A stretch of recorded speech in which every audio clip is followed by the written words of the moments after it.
Hi friends, എല്ലാവർക്കും സജൂസ് വേഡിലേക്ക് സ്വാഗതം. അപ്പോൾ നമുക്ക് വീഡിയോയിലേക്ക് കടന്നാലോ. അപ്പോൾ നീർദോശ ഉണ്ടാക്കാനായിട്ട് ഞാനിവിടെ മിക്സിയുടെ ഒരു ജാർ എടുത്തിട്ടുണ്ട്. നമുക്ക് ആദ്യം തന്നെ ഇതിലേക്ക് വേണ്ട ബാറ്റർ തയ്യാറാക്കിയെടുക്കണം. അപ്പോൾ നമ്മൾ സാധാരണ നീർദോശ അരിയൊക്കെ കുതിർത്ത് വെച്ചിട്ടൊക്കെ ഉണ്ടാക്കാറുണ്ട് കേട്ടോ. അപ്പോൾ ഇതുമ്പോൾ വളരെ ഇൻസ്റ്റൻ്റായിട്ട് പെട്ടെന്ന് എങ്ങനെ ഉണ്ടാക്കിയെടുക്കുക എന്നുള്ളതാണ്. അപ്പോൾ അതിന് വേണ്ടിയിട്ട് ഞാനിവിടെ 1/2 കപ്പ് അരിപ്പൊടി എടുത്തിട്ടുണ്ട്. ഞാനിവിടെ വളരെ കുറച്ച് നീർദോശ ഉണ്ടാക്കുന്നുള്ളൂ കേട്ടോ. അപ്പോൾ ഇത് വെച്ചിട്ട് ഒരു 5-8 നീർദോശയൊക്കെ ഉണ്ടാക്കാൻ വേണ്ടി പറ്റത്തുള്ളൂ. ഇനി അതിലേക്ക് നമുക്ക് 1/4 കപ്പിനും കുറച്ച് താഴെയായിട്ട് തേങ്ങ ഇട്ട് കൊടുക്കാം. ഇനി നിങ്ങൾക്ക് തേങ്ങ ഇടുന്നത് ഒട്ടും താല്പര്യമില്ലെങ്കിൽ അതിന് പകരമായിട്ട് നമ്മൾ ഈ ചോറുണ്ടല്ലോ, വേവിച്ച് വെച്ച ചോറ്, അതൊരു പിടിയൊക്കെ ഇട്ട് കൊടുത്താലും മതി കേട്ടോ. തേങ്ങ തന്നെ വേണമെന്നില്ല. ഇത് രണ്ടും ഇട്ട് കൊടുത്തു കഴിഞ്ഞാൽ എന്താ വെച്ചാൽ നല്ല സോഫ്റ്റായിട്ട് കിട്ടും നമുക്ക്. അതായത് നമ്മൾ വെറും അരിപ്പൊടി മാത്രം യൂസ് ചെയ്യുകയാണെങ്കിൽ ഭയങ്കര ക്രിസ്പി ആയിട്ട് പോകും. അപ്പോൾ കഴിക്കുമ്പോൾ അത്ര അങ്ങോട്ട് നന്നായിട്ട് കിട്ടില്ല. അപ്പോൾ അതുകൊണ്ട് നമ്മൾ എന്ത് ചെയ്യുക, കുറച്ച് തേങ്ങയോ അല്ലെങ്കിൽ കുറച്ച് ചോറോ എന്തെങ്കിലുമൊക്കെ ഒന്ന് ഇട്ട് കൊടുക്കാം. 1 മിനിറ്റ് പോലും വേണ്ട കേട്ടോ നമുക്ക് ഈ ബാറ്റർ തയ്യാറാക്കിയെടുക്കാൻ വേണ്ടി. അത്രയ്ക്ക് സിമ്പിളാണ് ഈ ദോശ ഉണ്ടാക്കിയെടുക്കാനായിട്ട്. നല്ല ടേസ്റ്റുമാണ് കേട്ടോ. അപ്പോൾ നമുക്കിനി ഇതിലേക്ക് വേണ്ട ഉപ്പ് ചേർത്ത് കൊടുക്കാം. അപ്പോൾ ആവശ്യത്തിന് വേണ്ട ഉപ്പ് ഞാനിവിടെ ഇട്ട് കൊടുത്തിട്ടുണ്ട്. ഇനി നമുക്ക് വേണമെങ്കിൽ നോക്കിയിട്ട് കുറച്ചും കൂടിയൊക്കെ ചേർത്ത് കൊടുക്കാവുന്നതാണ് കേട്ടോ. ഇനി ഇതിലേക്ക് 1 കപ്പ് വെള്ളം ഒഴിച്ചു കൊടുക്കാം. അതായത് നമ്മൾ 1/2 കപ്പ് പൊടിക്ക് 1 കപ്പ് വെള്ളമാണ് ചേർത്ത് കൊടുക്കുന്നത്. നല്ല ലൂസാവരുത്, എന്നാൽ നല്ല കട്ടിയാവരുത്. സാധാരണ നീർദോശ എന്നൊക്കെ പറയുമ്പോൾ കുറച്ച് ലൂസിലാണ് നമ്മൾ ബാറ്റർ ഉണ്ടാക്കിയെടുക്കാറ്.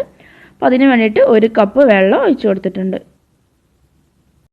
ഇനി നമുക്ക് മിക്സിയിലൊക്കെ അടിച്ച് നോക്കുമ്പോൾ ഒന്നും കൂടി നല്ല ടൈറ്റായിട്ടൊക്കെ തോന്നുകയാണെങ്കിൽ കുറച്ചും കൂടിയൊക്കെ വെള്ളം ചേർത്ത് കൊടുക്കാം കേട്ടോ. ചില അരിപ്പൊടിക്ക് കുറച്ച് വ്യത്യാസം ഉണ്ടാവും.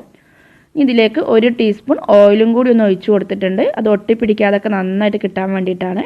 അപ്പോൾ ഇത്രയും മാത്രം മതി. ഇനി നമുക്കിതൊന്ന് മിക്സിയിൽ നന്നായിട്ട് അടിച്ചെടുക്കാം. ഒരുപാട് നേരം അടിക്കേണ്ട ആവശ്യമൊന്നുമില്ല, കാരണം ഓൾറെഡി അരിപ്പൊടിയൊക്കെ ആയതുകൊണ്ട് പെട്ടെന്ന് തന്നെ അടിഞ്ഞ് കിട്ടും. സാറിന് നമ്മൾ അരിയൊക്കെ കുതിർത്ത് വെച്ചിട്ടാകുമ്പോൾ കുറച്ചധികം നേരം അടിക്കണം. ഇതിപ്പോൾ അരിപ്പൊടി ആയതുകൊണ്ട് ജസ്റ്റ് ഒന്ന് അടിച്ചെടുത്താൽ മതി. ഇനി ഒന്ന് ഇളക്കി കൊടുക്കുക. ചിലപ്പോൾ അടിയിലൊക്കെ ഒന്ന് അരിപ്പൊടി ഇങ്ങനെ കുതിർന്നൊക്കെ നിൽക്കുന്നുണ്ടാവും. അപ്പോൾ അങ്ങനെയൊക്കെ ഉണ്ടോ എന്ന് ഒന്ന് നോക്കുക. നമ്മൾ ഉണ്ടാക്കി വെച്ചിരുന്ന ബാറ്റർ വേറൊരു പാത്രത്തിലേക്ക് മാറ്റിയിട്ടുണ്ട്. നമുക്ക് പെട്ടെന്ന് ഒഴിച്ചു കൊടുക്കാനൊക്കെയുള്ള എളുപ്പത്തിനായിട്ട്. ഇനി നമുക്ക് ഇത് വെച്ചിട്ട് എങ്ങനെയാണ് നീർദോശ ഉണ്ടാക്കാമെന്ന് നോക്കാം. അപ്പോൾ അതിന് വേണ്ടിയിട്ട് ഞാനിവിടെ നോൺ സ്റ്റിക്ക് പാൻ ഗ്യാസിൽ വെച്ചിട്ടുണ്ട്. നോൺ സ്റ്റിക്ക് പാൻ തന്നെ വേണമെന്നില്ല, നമ്മൾ ഏതിലാണോ പത്തിരിയൊക്കെ ഉണ്ടാക്കാറ് അത് വെച്ചാലും മാത്രം മതി കേട്ടോ. ഇത് പെട്ടെന്ന് അടിയൊന്നും പിടിക്കില്ല. അപ്പോൾ അതുകൊണ്ട് നോൺ സ്റ്റിക്ക് തന്നെ വേണമെന്നൊന്നുമില്ല കേട്ടോ. ഇനി നമുക്ക് ഇതിലേക്ക് ഒരല്പം ഓയിൽ തടവി കൊടുക്കാം. ഞാനിവിടെ നോൺ സ്റ്റിക്ക് ആയതുകൊണ്ട് തന്നെ വളരെ കുറച്ച് ഓയിൽ തടവി കൊടുക്കുന്നുള്ളൂ കേട്ടോ. അപ്പോൾ നമ്മൾ കല്ലിലൊക്കെ ഉണ്ടാക്കുകയാണെങ്കിൽ കുറച്ചും കൂടി ഒന്ന് ഓയിൽ തടവി കൊടുത്തേക്കാം. ഇനി ഇതിലേക്ക് നമ്മൾ നേരത്തെ ഉണ്ടാക്കി വെച്ചിരുന്ന ബാറ്റർ ഒഴിച്ചു കൊടുക്കാം. നമ്മൾ നീർദോശയൊക്കെ ഉണ്ടാക്കുമ്പോൾ ഭയങ്കര തിന്നായിട്ടാണ് കേട്ടോ സാധാരണ ഉണ്ടാക്കാറ്. അപ്പോൾ അതുകൊണ്ട് തന്നെ വളരെ തിന്നായിട്ട് തന്നെ മാവ് ഉണ്ടാവും. അപ്പോൾ അതുകൊണ്ടൊന്ന് ജസ്റ്റ് ഒന്ന് ഒഴിച്ചു കൊടുത്തേക്കാം. അപ്പോൾ ഇതാ ഞാനിവിടെ ബാറ്റർ ഒഴിച്ചു കൊടുത്തിട്ടുണ്ട്. ഇത് വളരെ പെട്ടെന്ന് തന്നെ വെന്ത് കിട്ടും ചെയ്യും കേട്ടോ. നമ്മൾ മൂടി വെച്ച് കഴിഞ്ഞാൽ മോൾ ഭാഗം പെട്ടെന്ന് തന്നെ വെന്ത് കിട്ടും. അപ്പോൾ അതിന് വേണ്ടി ജസ്റ്റ് ഒന്ന് മൂടി വെച്ചിട്ട് ഒരു ലോ ടു മീഡിയം ഫ്ലെയിമിൽ വെച്ച് കൊടുക്കാം. 1-1.5 മിനിറ്റ് മാത്രം മതി കേട്ടോ. അപ്പം തന്നെ അത് നന്നായിട്ട് തന്നെ വെന്ത് വന്നിട്ടുണ്ടാവും. നല്ല ടേസ്റ്റി ആയിട്ട് നല്ല സോഫ്റ്റ് ആയിട്ട് തന്നെ കിട്ടിയിട്ടുണ്ടാവും. കണ്ടില്ല, അപ്പോൾ ഇതാ മോൾ ഭാഗമൊക്കെ നന്നായിട്ട് തന്നെ വെന്തിട്ടുണ്ട്.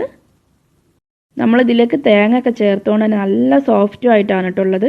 നമ്മൾ അരിപ്പൊടിയിൽ സാധാരണ ഉണ്ടാക്കുന്നപ്പോൾ നല്ല ക്രിസ്പി ആയിട്ടൊന്നുമല്ല, നല്ല സോഫ്റ്റ് ആയിട്ടാണ് ഉള്ളത്. തേങ്ങയൊക്കെ ചേർത്തുകൊണ്ട് നല്ല ടേസ്റ്റുമാണ്. കറി വേണമെന്നേ ഇല്ല കേട്ടോ. കറി ഇല്ലാതെ വേണമെങ്കിൽ അങ്ങനെ വേണമെങ്കിൽ നമുക്ക് കഴിക്കാൻ വേണ്ടി പറ്റും. അത്രയും സോഫ്റ്റ് നല്ല ടേസ്റ്റുമാണിത്. നല്ല തിന്നായിട്ടും ഉണ്ടായിട്ടുണ്ട്. അപ്പോൾ നമുക്കിനി നീർദോശയൊക്കെ ഉണ്ടാക്കുന്ന ടൈമിൽ അരി കുതിർത്ത് വെക്കേണ്ടി അത് അടിച്ചെടുക്കേണ്ടി ഒന്നും ബുദ്ധിമുട്ടില്ല. നമ്മളെ വീട്ടിലുള്ള അരിപ്പൊടി വെച്ചിട്ട് തന്നെ വളരെ സിമ്പിളായിട്ട് നമുക്ക് നീർദോശ ഉണ്ടാക്കിയെടുക്കാം. ഇനി ഇതിൻ്റെ കൂടെ കറി ഇല്ലെങ്കിലും വലിയ കുഴപ്പമൊന്നുമില്ല കേട്ടോ. സാധാരണ തക്കാളി ചട്നിയൊക്കെ ഉണ്ടല്ലോ, അതൊക്കെ ഇതിന് നല്ലൊരു കോമ്പിനേഷനാണ്. അപ്പോൾ അതാ ഞാനിവിടെ ഉണ്ടാക്കിയെടുത്തിട്ടുണ്ട്. കണ്ടി നല്ല സോഫ്റ്റാണ് കേട്ടോ. നല്ല സോഫ്റ്റാണ്. നമ്മൾ കയ്യിലെടുക്കുമ്പോൾ തന്നെ മനസ്സിലാവും അത്രയ്ക്ക് സോഫ്റ്റാണിത്. അപ്പോൾ എല്ലാവർക്കും ഈ വീഡിയോ ഇഷ്ടപ്പെട്ടിട്ടുണ്ടാവുമെന്ന് കരുതുന്നു. ഇഷ്ടപ്പെട്ടിട്ടുണ്ടെങ്കിൽ എൻ്റെ ചാനൽ ഇതുവരെ സബ്സ്ക്രൈബ് ചെയ്യാത്തവരൊക്കെ ഒന്ന് സബ്സ്ക്രൈബ് ചെയ്യണേ. ആ താഴെ കാണുന്ന റെഡ് കളർ ബട്ടൺ ഒന്ന് പ്രസ് ചെയ്താൽ മതി. അതിൻ്റെ അടുത്തുള്ള കുഞ്ഞ് ബെൽ ബട്ടണും കൂടിയൊക്കെ പ്രസ് ചെയ്യുകയാണെങ്കിൽ ഞാൻ അപ്ലോഡ് ചെയ്യുന്ന കൂടുതൽ വീഡിയോസൊക്കെ നിങ്ങൾക്ക് നോട്ടിഫിക്കേഷനായിട്ട് കിട്ടുന്നതായിരിക്കും.